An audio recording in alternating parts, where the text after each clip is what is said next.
And welcome everybody, it's Dan. Hope you're well today. Welcome to the Business Growth Show. So in this podcast show, I want to talk about how to grow a business in 2024. And obviously, there's many ways, isn't there, of growing a business. And so we wanted to cover 4 of the primary ways in which I think you should be looking to expand your business in 2024. And one of the biggest ones for me is just this customer experience. And I want to talk a little bit about that. So I'll give you an example.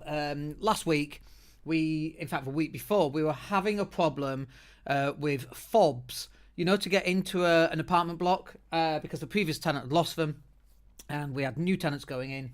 And so I messaged the management company, and after 8 days, nobody had actually replied to me. We sent a message every single day, and after 8 days, I kind of lost my patience a little bit. And then I went onto LinkedIn, found the CEO, sent him a private message saying, dude, why are your staff so shit? And as a customer, that was my customer experience. It wound me up to the extent of having to find the guy online and just give him some shit, right? So that is not a good customer experience. It's not good for him either, and his staff for letting him down. And then let's just turn that around and how we deal with customers. So for example, if you're one of our clients, be it digital marketing, website design, Facebook ads, LinkedIn ads, Google pay-per-click, whatever that happens to be, podcast editing, video editing, image editing, content creation and scheduling, whatever, right? You are very close to getting a response to any question that you've got.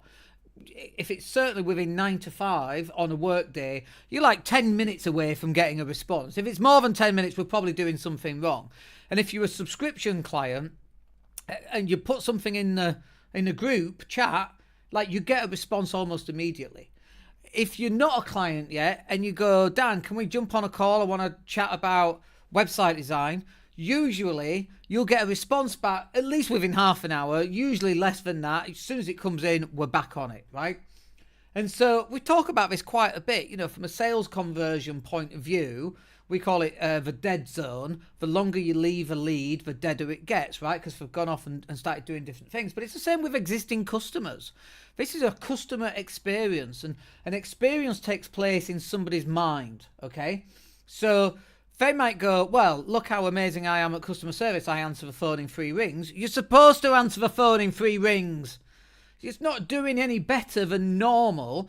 And then compare that with British Gas, British Telecom, anything with the word British in it. It's shit, right? You phone British Gas, 2 hours later, they pick up the phone and then they cut you off. Like, everybody knows this. Everybody knows it's 45 minutes to wait. I joined PlusNet because I was taken in by their adverts about how good their customer services were, I should say. I don't know if it's improved, but this is going back maybe 5 or 6 years. They used to have an image on their website about what their average call waiting time was. PlusNet, it used to be 45 minutes. And then there's this jolly fat man on TV talking about how amazing they are with a funny little advert, and the reality is vastly different. It really bothers me, it bugs me. Why are people's customer services so shit? Why? It's 2024, you should be on it.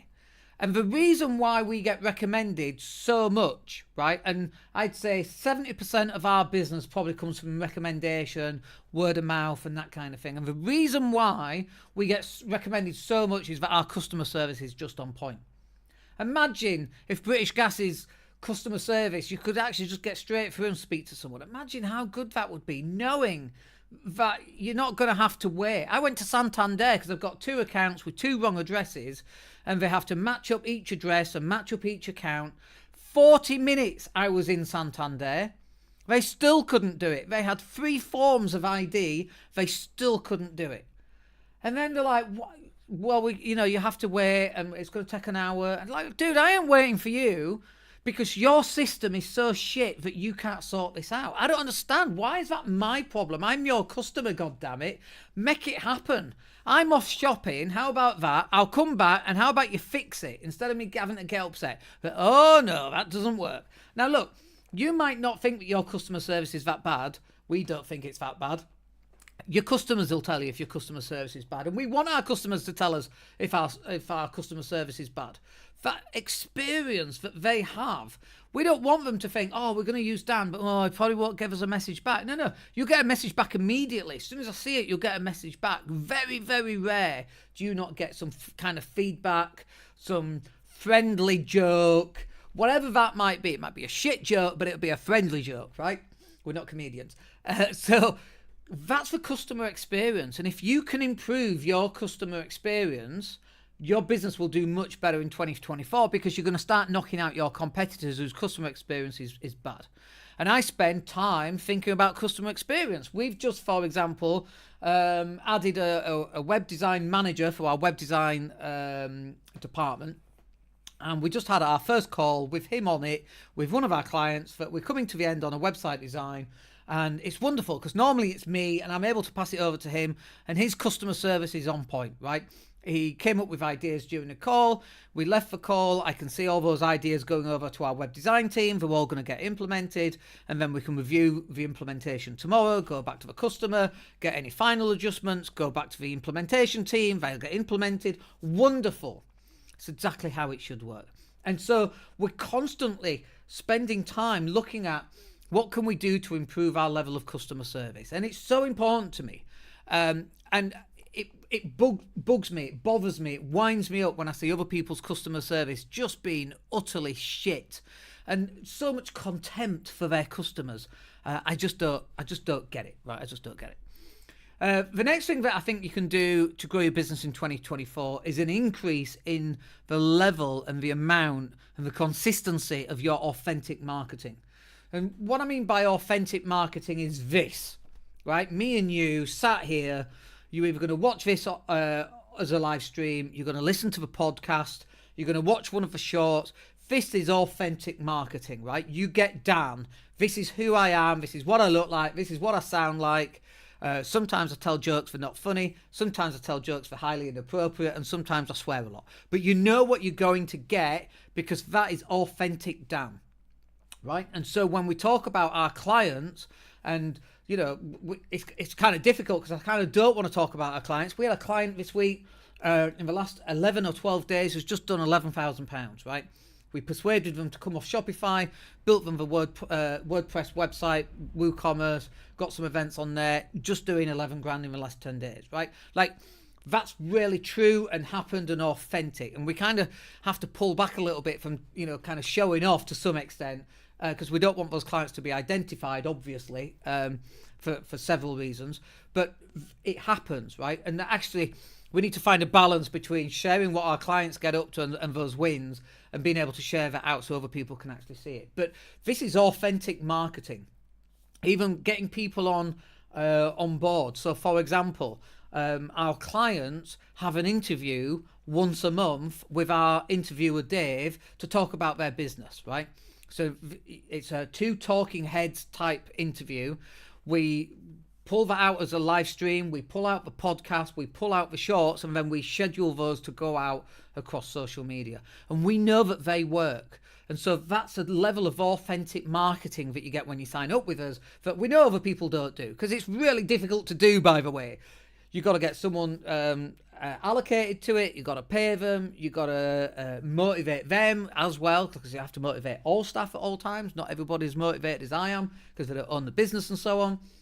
But then that ties into the customer experience. Now our clients are getting this authentic marketing provided to them on a silver platter. It's dead easy. All we've got to do is show up and talk bollocks for 45 minutes about the business and what's going on and how they've helped and who they've helped and what problems they've solved for customers. Really easy to do, right? And now they end up with 10 to 20 short videos, all very authentic marketing. They end up with a live stream, they end up with a podcast, and then we're able to distribute that out and drive traffic back to the website. That is what authentic marketing is going to do for you.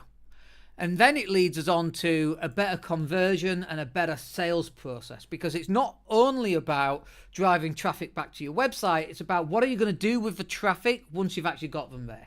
What do you want them to do? Where do you want them to go? What action would you like them to take next?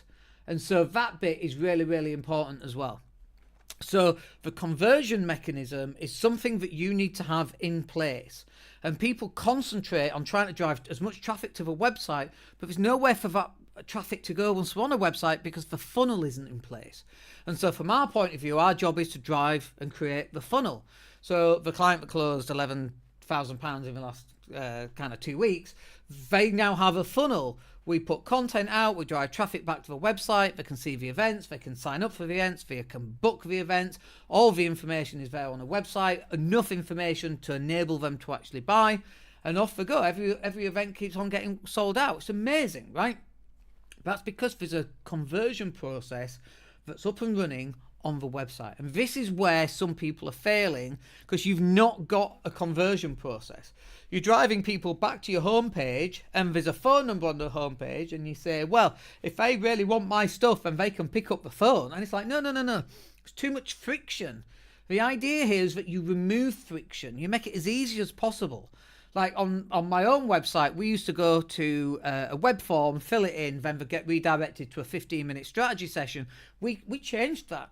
They can now just go and schedule a 15-minute strategy session directly off our website, directly on the homepage, directly on all the pages where we have products like Facebook ads and Google pay-per-click and estate agent marketing and website design and blah, blah, blah, blah, blah, right?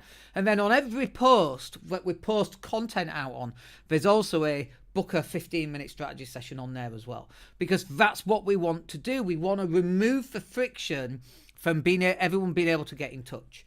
And so that's what we do. And that's what you need to do as well. You might have the most motivated person on the planet, but if they've got to pick up the phone and phone you up and then their phone rings or something happens on Twitter or they're watching Netflix or life gets in the way, they're not going to phone you up. So you've got to have a better conversion process and you need to remove some of the friction that's stopping people actually just getting in contact with you. Next one, and the final one then, to grow a business in 2024 is you've got to keep up with both innovation and latest trends. So for example, it used to be that we would go, you need Facebook groups. Everybody should have a Facebook group. We drive all the traffic to the Facebook groups. And you know what? That is not the thing anymore. Facebook groups are done. Like, you can't even schedule from third-party apps into a Facebook group anymore because Facebook just come out in the last couple of days and said, no, we don't like you doing that. And so people are stopping doing that. Like, Facebook push groups as much as they can, and now Facebook are changing, and they've changed their mind, right? And so you've got to keep up with that kind of thing. The other kind of thing as well, I think other latest trends really are long-form content. Well, yeah, that's got a place, but it's not the be-all, end-all anymore. Shorts, stories, and reels, and TikToks, and Snapchat, all that kind of thing is actually what is going to convert better for you, going to drive more traffic, going to build better awareness, not long-form content. And so what we say is shorts for subs, long-form for sales. I'll say it again. Shorts for subs, long-form for sales. Because you need to be posting out short versions of content that go across all the social media channels. And then you should also be giving people access to the longer form content as well. So for example, this live stream, we're about 14 minutes in, I was just checking. 14 minutes in, this is a long form piece of content that will go out on YouTube and Facebook and Twitter and LinkedIn and so on, right? And TikTok as well, I think. And that goes out and it's out there. Fine. Then what we do is we pull out and chop little pieces of this content and then we'll post it out. And in addition to that, we'll also have the long form podcast show that goes out onto iTunes and Spotify and Amazon and all of that kind of thing as well. So we have a combination of audio only through podcasts. We've got a combination of long form video content that's live streamed. And then we've got a combination of short form video content that goes onto Instagram Reels, Facebook Stories and YouTube Shorts. And that is one of the latest trends. And we've moved all our clients over to that. And guess what's happened? All their views are up. All their reach is much bigger. They're now getting in front of a much wider audience than they were doing before because we've pushed them along with the latest trends. And your business needs to do that as well. All right. I hope that's useful. And we'll catch up with you in tomorrow's session. And if you need to book a call, then the link's down below. Have a great day. Take care.